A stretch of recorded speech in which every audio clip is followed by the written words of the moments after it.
Huyu, Madriaga. Sinungaling ka, Madriaga. Naku, hindi ko mabuo yung pangalan nito. At ang lahat ng gustong marinig at pakinabangan ng mga kasinungalingan mo ay may naghihintay na kwarto sa impyerno. Ako, bilang senador at kapatid ni Bonget, 10 ng mga tunay na nakakaalam ng pangyayari ay may moral na pananagutan na pabulaan at itama ang nakakasukang kasinungalingan ni Madriaga. Inuulit ko, sinungaling ka, Madriaga, at hindi ako papayag na gamitin mo at ng mga kasamahan mo ang oras, ang espasyo, ang dignidad ng kahit na anong opisina o sangay ng gobyerno. Isasalaysay ko ang mga pangyayari noong 2021, ang tunay na pagbuo ng unit team. Maraming nagtatanong, maraming naghahaka-haka, higit sa lahat, may nagsisinungaling diyan sa Kongreso. So unang-una, no such thing as yung mga term, ano ba yan? Paghahati ng term, ano ba yun? Sinabi na meron daw alyansa and magte-term sharing. Nako, talaga naman kasinungalingan yan. Okay, na next slide na tayo. Ang unang pagtitipon at pag-uusap tungkol sa Vice Presidency noong May 29, 2 days before the birthday of our VP then. Nag-lunch date kami sa Primus Bistro sa Davao. Naalala ko pa kasi bago eh. Tapos, first time na nag-usap ng matagal-tagal si Bongbong at si Inday Sara. Tapos nag-greet kami at syempre nagpahaging kami na kung maaari si Bongbong na ang maging VP ni Inday Sara. Kasi alam naman natin na mamayagpag sa lahat ng survey si VP noon, Mayor Inday siya, bilang presidential bet. Ika nga, walkover sana. Kasi nakaupo pa yung tatay niya at napaka-popular niya mismo. Ngunit nung August 5, maalala ninyo, sinabi ng PDP Laban, ine-endorso si Bongo and Rodrigo Duterte as VP. Yun ang official statement. Pero ang walang hiyang Madriaga na yan, ang sabi a few months before November 21, nakumbinsi ni Bongbong si PRRD na si Inday ang maging VP sa kanya. Hindi ko talaga maintindihan ang pinagsasabi niyan. Maliwanag na ang PDP may sariling lakad, may sariling mga kandidato, hinding-hindi si Bongbong. Nag-umpisa kami mag-usap-usap sa isang GC noong September 7. Nag-uusap na kami pero nag-decide ako mag-GC na tayo. At sa awa ng Diyos, kahapon, sa yamot ko, sa inis ko, dyan sa sinungaling na yan, na hanap ko ang aking lumang cellphone, andito. At as usual, Samsung na may note, at nakita ko yung aming pagte-text. Yan, nabuo ang isang grupo kasama ng ilang kamag-anak, na kamag-anak rin ni Inday, kamag-anak rin namin. Makikita nyo, September 8, dineklara na Go Duterte na ang standard bearer. Walang Bongbong, walang Sara. Ang sinungaling talaga. Pagkatapos, September 10, sabi nga, duda na si Presidente o si Sara ay tatakbo. Sinabi ni Mayora noon na silang mag-ama may deal. Isa lang ang tatakbo sa kanila sa national. Hindi ko maintindihan ang mga claim nitong taong ito. Tapos, in-endorse, September 19, magulo talagang panahon na yun eh. Si Pacquiao naman ang in-endorso. September 28, nag-usap-usap kami sa bahay, andyan si Bongbong, yung kamag-anak namin, si Mike Acevedo Lopez, kamag-anak namin ng mga Duterte. Hindi ko maintindihan, may lola yung nanay ko na lola rin ni PRRD. Ang sabi, Bongbong will file. Ako to, text ko to, nakita ko eh. He will file October 6 as instructed. Pero sana somebody will file as his VP. Kasi nakakatawa naman, walang katandem. Yun ang pinapaliwanag ko kay VP Sara Mayora noon. Still hoping you will run and he will slide down to VP ASAP. Ewan, ganon.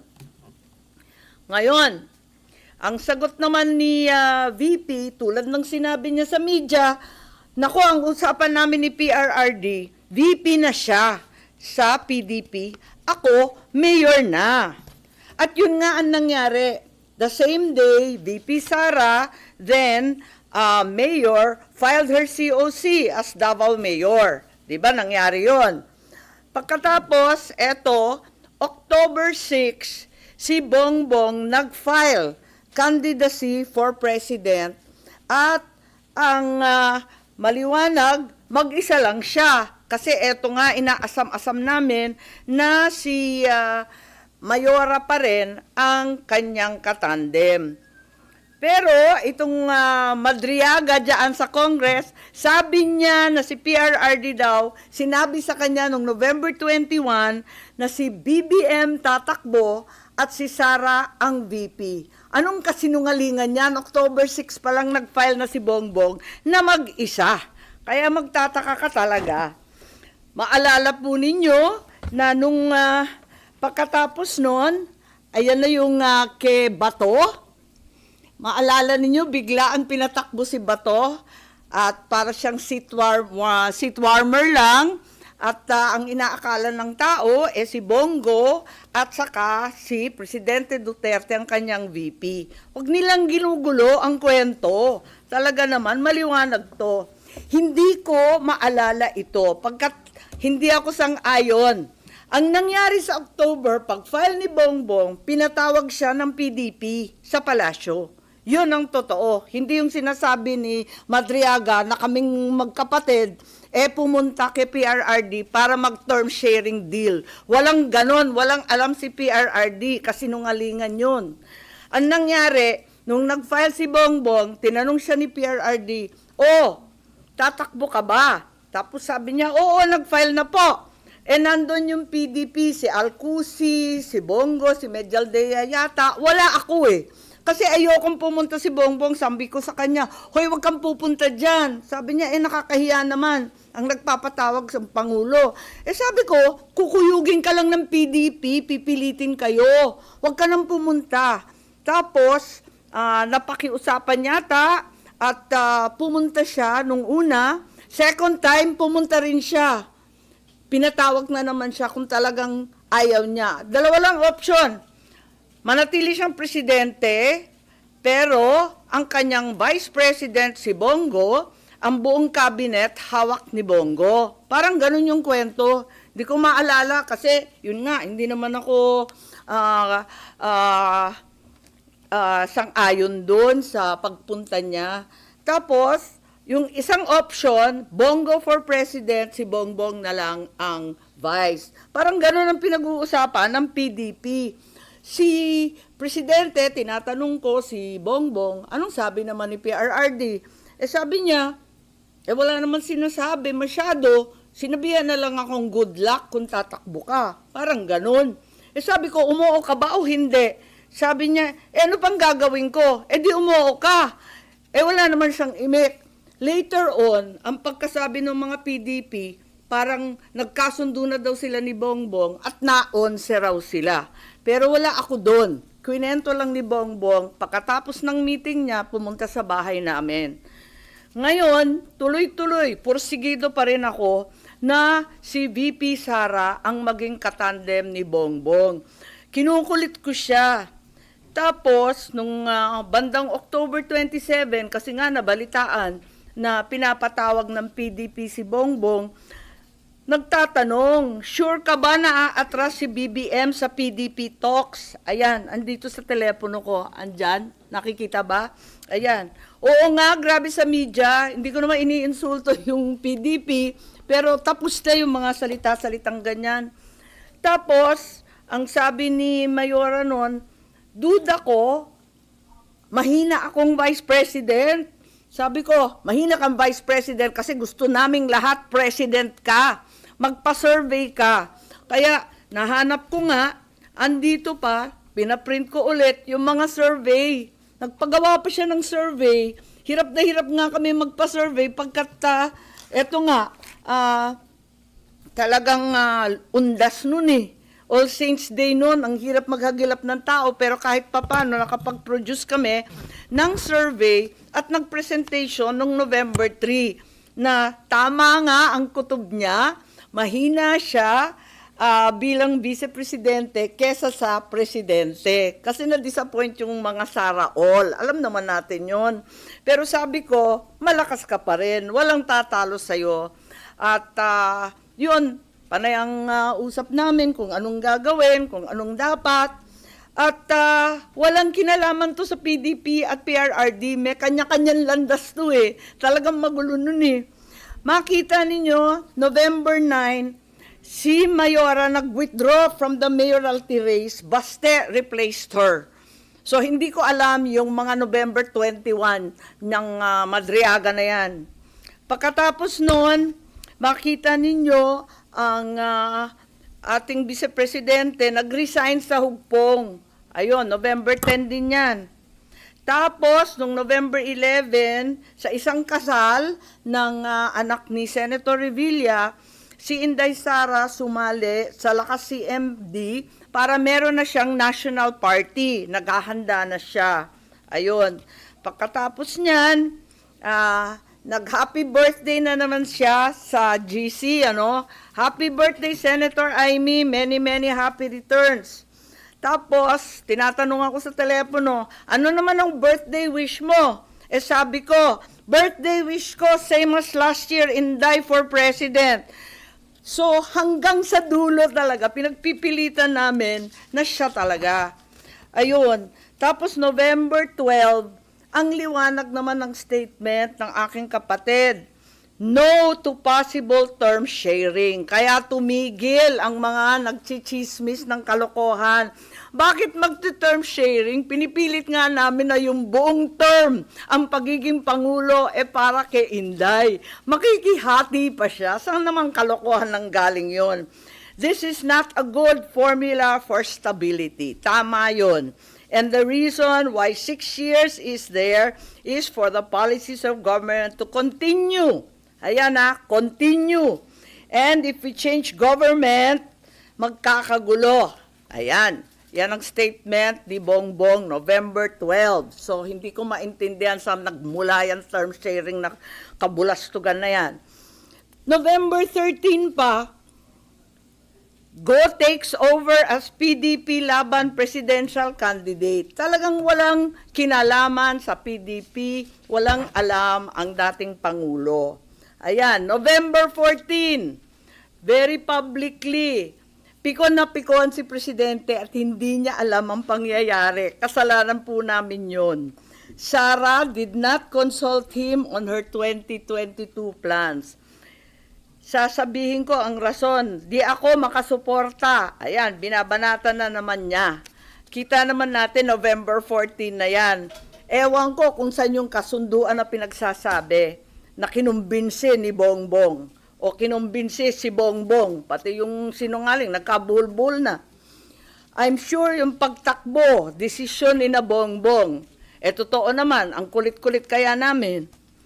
Tapos, November 16, sabi ni Nograles, wala nang Duterte go. November 16 din, talagang nag-iisip na kami ng kampanya kasi pumila na eh. So doon sa group chat, makikita ninyo, I like unity, power tandem yan. Sabi ko, uniteam. Tapos sabi, only team. Okay, ilabas ko na to. Uniteam na tayo. At doon nagmula yung Uniteam, November 16. Okay? So, hindi ko maintindihan yung November 21, nangangampanya na by November 21. Nako. Pero, hindi pa rin napapawi ang galit ni PRRD, November 18, bumabanat pa rin kay Bongbong. Asan ang pagkakasundo dyan? Tapos tuloy-tuloy na po, November 21, nasa Davao, nasa Mindanao, November 25, tuloy-tuloy na yung mga partido na sumapi. At finally, matagal to December 14, tsaka lang nag-withdraw at umatras si Bongo bilang presidente. Kaya gusto ko lang itweet itong mga kabuktutan na mga ito at sasabihin ko lang na pawang kasinungalingan ang pinagbibitaw ng Madriagang yan. Kung meron mang itinuro ang kasaysayan sa isang Marcos katulad ko, yun ay maging tapat sa bayan at sa iyong prinsipyo. Hindi nila kayang sirain si Inday dahil hindi siya gumawa ng ikasisira ng kanyang pangalan. Kaya gagamit sila ng taong wasak na ang pagkatao para subukan wasakin din ang vice-presidente. Oo, inaamin ko, ginamit ako at naging kasangkapan ng isang gobyernong taliwas ang pamumuno sa uri ng serbisyong bayang iminulat sa akin ng aking ama. Ito ang gobyernong nangako na pagpapatuloy ng nasimula ni PRRD, ni Presidente Rodrigo Roa Duterte. Ngunit naging simula ng pagbagsak ng ating bansa. Kahit kailan, hindi ko kinonsinti at wala akong balak konsintihin ang kapatid ko. At kahit kailan, hindi rin naman ako tatahimik. Hindi ko hahayaang harap-harapan magsinungaling ang isang tao para matupad ang ambisyon ng iilan at tuluyang mailibing ang ating bayan. Sa korupsyon, sa kasakiman, sa walang saysay na pamumulitika kahit ngayon sa harap ng malupit na krisis. Bongbong, Pangulong Marcos, alam mo ang katotohanan. Andun ka, magkasama tayo. Kung hindi mo ito ipinag-uutos, walang dahilan para hindi mo itama ang kasinungalingan na ito. Huwag mong konsintihin ang mga politikong ginagamit ang sinungaling na si Madriaga. Yun lang po.